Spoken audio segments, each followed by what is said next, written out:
ici Gigi Bulle. Bienvenue sur ma chaîne.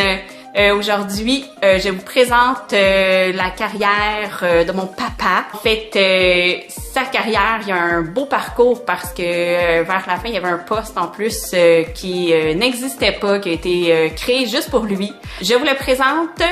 Il a fait superviseur, ensuite il a été spécialiste en production et ensuite spécialiste en ressources humaines. Comment tu t'es retrouvé sur un poste vers la fin, sur un poste de superviseur aux ressources humaines? Ouais, ça été comme un concours de circonstances. C'est que en 2010, il y a eu une grosse réforme. L'achat a été collé par Rio Tinto à la Maison Mère. Suite à l'achat de Rio Tinto, quand ils ont acheté Alcan, en 2006, ben, ils ont payé un certain prix. Il fallait qu'ils remboursent ceux à qui ils ont acheté les actionnaires. Puis chaque compagnie, il a fallu rentrer dans comme un genre de modèle de réforme partout à travers la planète. Tous les Rio Tinto, fallait qu'ils participent à la réforme. Fait que là, ils ont coupé beaucoup d'employés. Chez nous, puis partout dans le monde, dans le fond. Là. Puis ça a été des années difficiles, mais par contre, la réforme a fait en sorte que moi, je me suis retrouvé en ressources humaines parce qu'il y avait besoin d'une personne là, puis en production en même temps. Comme spécialiste de production et ressources humaines, puis je faisais les deux jobs, autrement dit, là.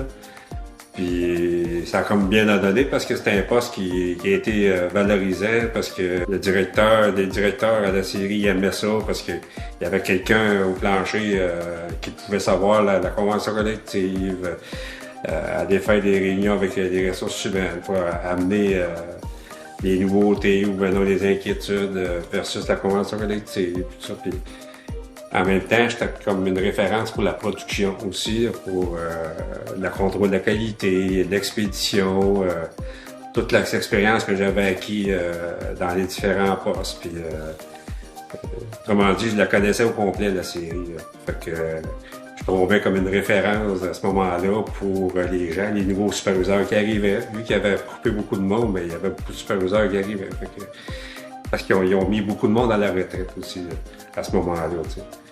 Fait que ceux qui ont gardé, ben, c'était des gens comme moi qui étaient pas dû pour leur retraite, puis qu'on était capable de rester là,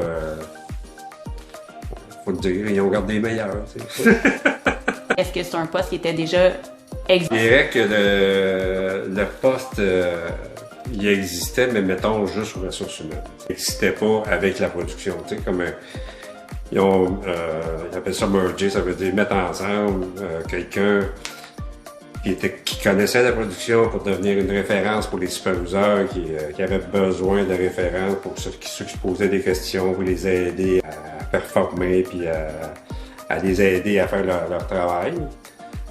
Plus la partie ressources humaines, s'il y avait quelqu'un là.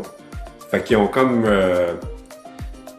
créé ce poste-là pour être capable de dire « OK, on va avoir quelqu'un pour les nouveautés, les nouveaux qui s'en viennent, puis on va garder quand même quelqu'un qui va faire la continuité des ressources humaines. » Comme merger, assembler deux domaines, puis on dit « Tiens, t'es bon en production, t'es une référence, puis ressources humaines, ben t'es encore bon. Fait que fais les deux, tu sais. » Fait que c'était un peu ça, tu sais.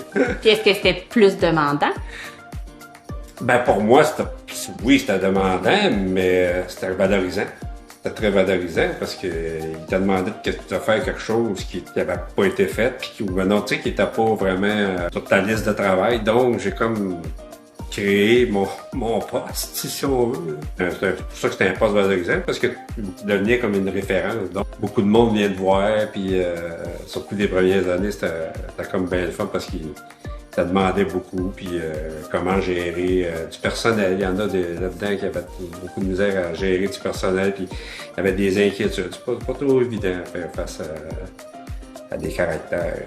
Chaque événement, il faut qu'il soit pris différemment, puis on continue à gérer, puis il faut prendre des décisions dans le bon sens. C'est pas toujours évident. Merci. J'espère que ça va pouvoir aider quelqu'un dans ce cheminement. J'espère que ça va pouvoir faire réaliser peut-être des petites choses. Donc, je vous remercie d'avoir écouté cette vidéo. On se revoit pour une prochaine fois sur la chaîne de Gigi Bulle. Merci beaucoup! Puis vous pouvez toujours faire le petit pouce en l'air si vous avez bien aimé. Au revoir!